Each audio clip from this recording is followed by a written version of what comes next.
साथ मनोज सक्सेना बुलेटिन की शुरुआत कर रहे हैं इस वक्त की बहुत बड़ी खबर के साथ। जयपुर से बड़ी खबर है जहां पर थोड़ी देर में एसओजी मुख्यालय जाएंगे doctor Kirori Lal Meena. Paper leak case को लेकर एसओजी मुख्यालय पहुंचेंगे मीणा। तो बड़ी खबर आपको बता रहे हैं पेपर लीक मामले से जुड़ी, जहां पर एसओजी अधिकारियों को किरोड़ी लाल मीणा अहम सबूत देने वाले हैं। तस्वीरें आपको दिखा रहे हैं। किरोड़ी लाल मीणा कुछ ही समय में एसओजी मुख्यालय पहुंचेंगे पेपर लीक केस को लेकर, जैसा कि वो लगातार कहते आ रहे हैं कि उनके पास कई अहम साक्ष्य हैं और ऐसे में वो अहम सबूत सौंपे जाएंगे। विष्णु हमारे संवाददाता इस खबर पर ज्यादा जानकारी के साथ जुड़ गए हैं, सीधे रुक करते हैं विष्णु का। विष्णु, कितनी देर में पहुंचेंगे किरोड़ी लाल मीणा और वो कौन से सबूत, कितने सबूत, साथ ही ये भी बताइए पेपर लीक जो मामला है आखिरकार कौन सा पेपर लीक मामला जिसका जिक्र यहाँ पर करते हुए नजर आने वाले हैं, जिससे जुड़े सबूत देते हुए नजर आएंगे मीणा? देखिए, दोपहर 2 बजे का वक्त दिया गया है डॉक्टर किरोड़ी लाल मीणा की ओर से कि दोपहर 2 बजे वे एसओजी मुख्यालय पहुंचेंगे। वहां पर एडीजी वीके सिंह और डीआईजी परेश देशमुख से मुलाकात करेंगे। उनको पेपर लीक कांड से जुड़े हुए जो अहम तथ्य हैं, दस्तावेज हैं, वे सौंपेंगे। अब तक की जानकारी के मुताबिक यही है और लगभग 2 से सवा 2 बजे के बीच में डॉक्टर किरोड़ी लाल मीणा एसओजी मुख्यालय पहुंच जाएंगे।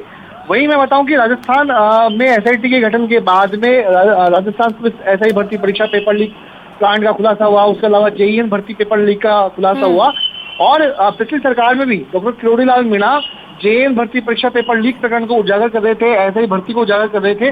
कई सारे पेपर कांड ऐसे थे जिनमें लीक होने की खबरें किरोड़ी लाल मीणा की ओर से दी गई थी। उसके पहले भी यदि ध्यान होगा तो एसओजी के एडीजी अशोक राठौड़ से मिलकर के एक पेन ड्राइव देकर के आए थे उनको और कहा था कि इसमें उन तमाम सबूत इकट्ठा है, लेकिन पिछली बार उन गुनहगारों पर कार्रवाई नहीं हुई। उनके ताल्लुक जो थे, तार जो थे, वो भरतपुर से जुड़े हुए थे और जयपुर के और भी लोगों से जुड़े हुए थे।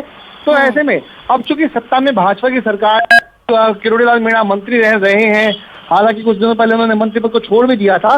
तो ऐसे में डॉक्टर किरोड़ी लाल मीणा आज एसओजी मुख्यालय पहुंच करके वो दस्तावेज देंगे जो आने वाले दिनों में कई लोगों के गले की फांस बन जाएगा। जी बिल्कुल, चर्चाओं में भी आएंगे ये सबूत निश्चित तौर पर विष्णु, और ये वही सबूत है विष्णु जिसका लगातार वो जिक्र भी करते चले आ रहे हैं और वो हमेशा ये कहते हैं कि जब ये सबूत वो देंगे तो कई बड़े नाम भी उजागर होंगे।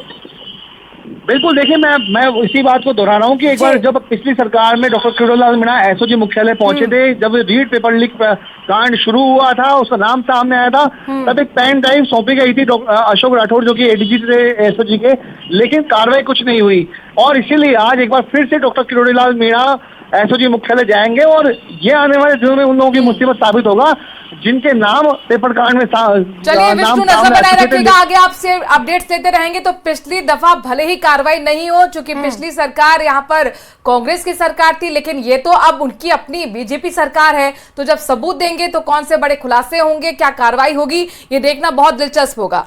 और चलिए बड़ी खबर का रुख कर लेते हैं। जयपुर से बड़ी खबर है, आरपीएससी द्वितीय श्रेणी भर्ती परीक्षा पेपर लीक मामले से जुड़ी ये बड़ी खबर आपको बता दें। मामले में आज प्रवर्तन निदेशालय की ओर से बड़ी कार्रवाई की गई। ईडी ने आरोपी अनीता मीणा को गिरफ्तार कर लिया है।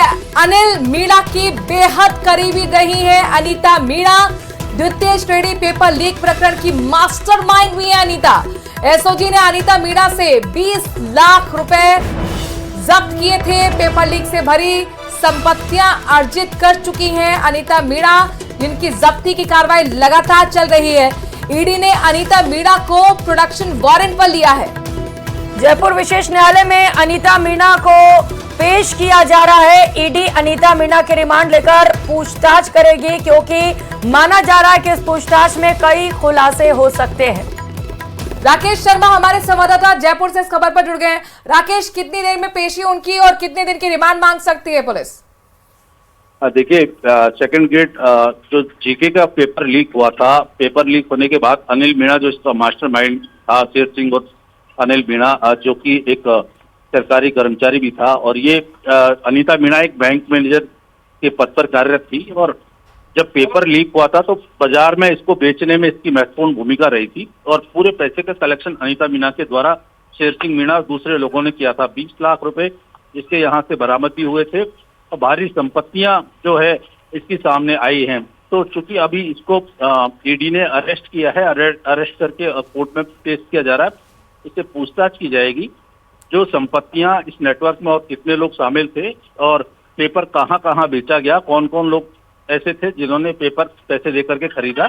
फिलहाल ईडी ने अभी कोर्ट में पेश किया है और लगभग 4 से 5 दिन की रिमांड ईडी अनीता मीणा की मांग सकती है। राकेश, जाहिर तौर पर कौन से वो सवाल होंगे जिनका जवाब देने की कोशिश अनीता मीणा से ईडी करने की कोशिश करेगी?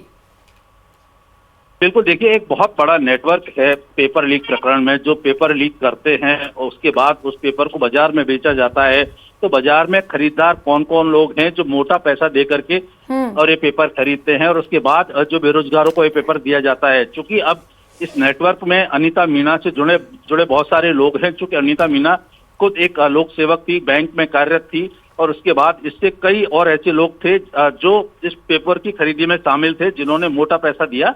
तो अब ईडी उस नेटवर्क को खंगालेगी कि किन लोगों ने कितना पैसा दिया, कहां कहां पेपर बिका, कितने लोगों के हाथ में पेपर गया और उसके बाद इसकी सप्लाई कैसी हुई। पूरी चेन जो एक बनी है, चेन को ढूंढने की कोशिश ईडी कर रही है। बिल्कुल, तो कुछ ही समय में कोर्ट में पेशी की जाएगी। जैसा कि आप बता रहे हैं कि 4 से 5 दिन के लिए ईडी रिमांड पर ले सकती है। सवालों की लंबी फहरिस्त भी तैयार कर ली गई और राकेश, ये माना जाए कि पेपर लीक से जुड़े और आरोपियों का खुलासा होगा पूछताछ के बाद।